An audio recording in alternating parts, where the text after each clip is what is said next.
El Señor esté con ustedes. Lectura del Santo Evangelio según San Mateo.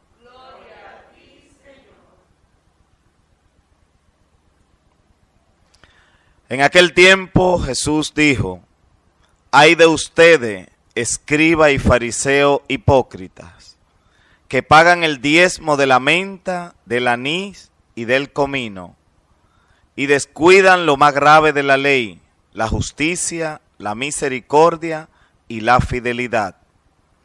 Esto es lo que habría que practicar, aunque sin descuidar aquello.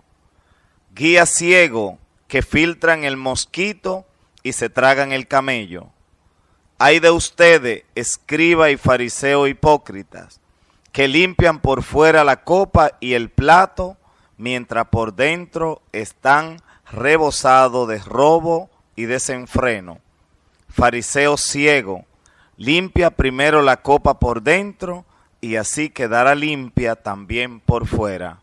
Palabra del Señor. Gloria a ti, Señor Jesús.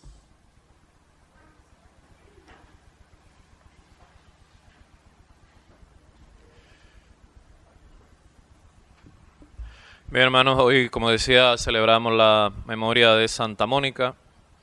Me imagino que muchos de aquí quizá conocen la historia de ella, que es la madre de San Agustín.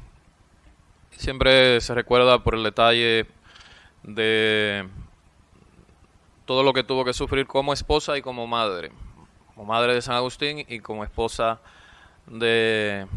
Estuvo casada con un señor que se llamaba Patricio y que era un esposo, ¿verdad?, como muchos lamentablemente tienen hoy. Es decir, era un hombre que era pagano, era un hombre que era mujeriego, era un hombre que hacía lo que le daba la gana. Y, sin embargo, Mónica viene de una familia cristiana. Cuando surgen las persecuciones de los cristianos en Israel, los cristianos huyen y se van a diferentes lugares, y uno de los lugares que se van es al norte de África. Por eso uno de los centros cristianos de la antigüedad era Alejandría, que era una de las ciudades más importantes del norte de África. Y todo el norte de África hubo mucha presencia de cristianos. Y como parte de eso, pues, Mónica conocía el cristianismo desde joven. O sea, era cristiana. Y eso lo llevó a poner en práctica la palabra de Dios en todo lo que tuvo que enfrentar. Yo leí esta mañana un poquito algo de su vida. Decía que era común en esa época, ¿verdad?, el maltrato hacia las mujeres, que muchas mujeres tenían problemas con sus maridos, que las golpeaban y peleaban y muchísimas cosas. Y que un testimonio de ella era de que muchas no entendían por qué a ella, su marido, a pesar de ser como era, nunca la golpeaba. Y que cuando le preguntaban, ella decía que para discutir hacía falta dos, y que cuando su esposo estaba de mal genio, ella trataba de estar de buen genio. Y aunque le discutía verbalmente, ella podía hablar mal y no sé qué, y seguía con su vida un poco desordenada, pues nunca la llegó a golpear ni a ella ni a sus hijos. Al punto es que Santa Mónica, a pesar de ser su esposa así como es, consigue que al final de su vida se hiciera cristiano. O sea, se bautizó poco tiempo antes de morir. Y después está el detalle de San Agustín, que también era una joyita de joven, porque siendo inteligente como era, sus padres lo mandaron a estudiar a una ciudad que se llama Cartago, que también era un centro importante. Y pasa como pasa muchas veces, cuando en países más desarrollados los hijos salen de la casa, van a estudiar a otra ciudad, en una universidad, que cuando se ven solos y sin control, pues, y con ese buen ejemplo que tenía de su padre, pues siguió la misma vía, aunque siempre estuvo interesado en los estudios, pero llevaba una vida muy desordenada. Y al final Mónica siempre estuvo detrás de este hijo, que era su hijo mayor, de 3, tratando de que también él llegara a ser cristiano.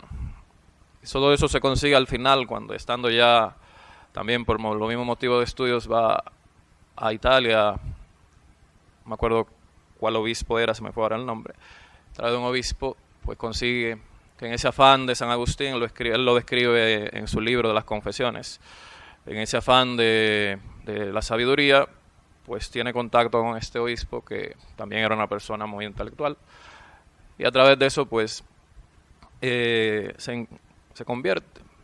Pero siempre el detalle es que también en el libro de las Confesiones está la frase referida a Santa Mónica, le decía, no se podía perder un hijo de tantas lágrimas. Por eso la oración inicial hablaba precisamente de eso, de esa madre que siempre estuvo detrás, que tuvo que llorar mucho por su hijo y rezar mucho por él, y que al final Dios le ayuda, de encontrarse con la fe, de llegar a ser a quien celebraremos mañana, que es San Agustín.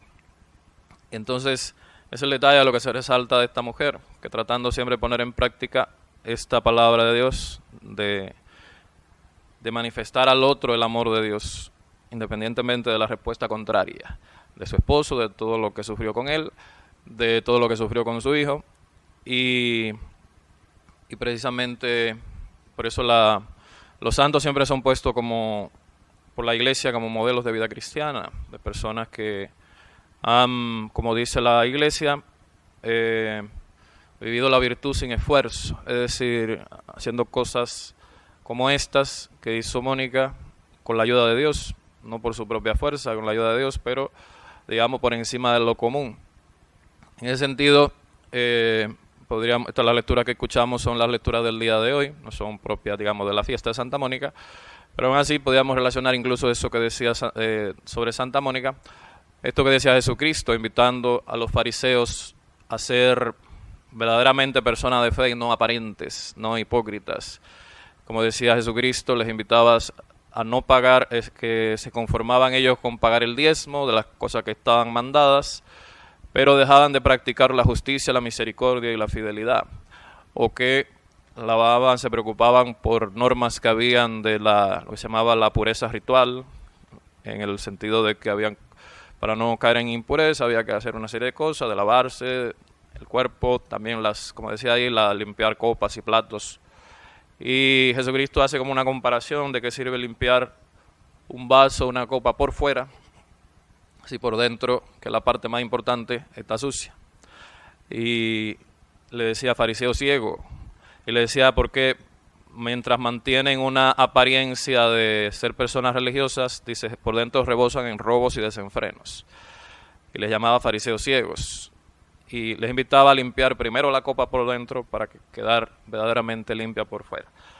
Y en ese sentido, digamos así, si lo referimos esto a Santa Mónica, como decía, Mónica, siendo cristiana, pues trató de ponerlo en práctica en todo momento, o sea, de no solamente aparentar ser una mujer religiosa que a lo mejor iba a la Eucaristía, a la misa, que rezaba, sino que en su vida personal, con la relación hacia su esposo, con la relación hacia sus hijos, en su vida, trató de poner siempre en práctica la palabra de Dios, sobre todo esto del amor, de manifestar el amor, como dice Jesucristo en el Sermón de la Montaña, hacer el bien al que te hace el bien, ¿qué mérito tiene? Eso también lo hacen los fariseos, los hipócritas, los delincuentes, los atracadores, los violadores, le hacen bien a los amigos, a los compadres, a los que le tratan bien.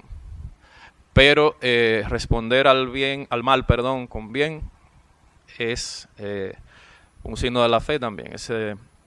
Por esa invitación que hacía Jesucristo en el Sermón de la Montaña, diciendo al que te golpea una mejilla, vete, ofrécele la otra, al que te obliga a dar una milla, vete con el dos, al que te quita lo que es tuyo, no se lo reclames. Y esa invitación que hacía Jesucristo, que hace la palabra de Dios también, de vencer el mal a fuerza del bien. Y es lo que puso en práctica Santa Mónica toda su vida, con relación a su esposo, con relación a su hijo, al punto de ir detrás de él, hasta Roma,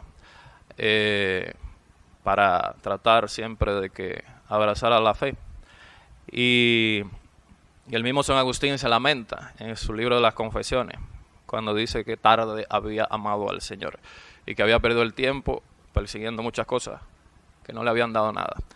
Y en ese sentido, vuelvo y repito, siempre lo que se dice de los santos nos invita a ponerlo en práctica a nosotros. La clave que tuvo Mónica es apoyarse en el Señor y no tratar de hacer las cosas en su propia fuerza, sino confiar siempre en que Dios iba a poder ayudar a su esposo y a su hijo. Y por eso esas lágrimas iban acompañadas de oraciones y de acciones concretas, como la que mencioné al inicio. De frente a la violencia de su marido, tratar de manifestarse en silencio, en calma, en no entrar en discusión con él y tratar así de vencer el mal a fuerza de hacer el bien. Entonces son ejemplos, cada uno de nosotros pues tendrá su propio combate, sus propias situaciones, y lo importante es confiar en el Señor y pedir al Señor que nos ilumine a saber cómo conducirnos en cada momento para tratar de poner siempre en práctica la palabra de Dios como lo han hecho los santos. Que así sea.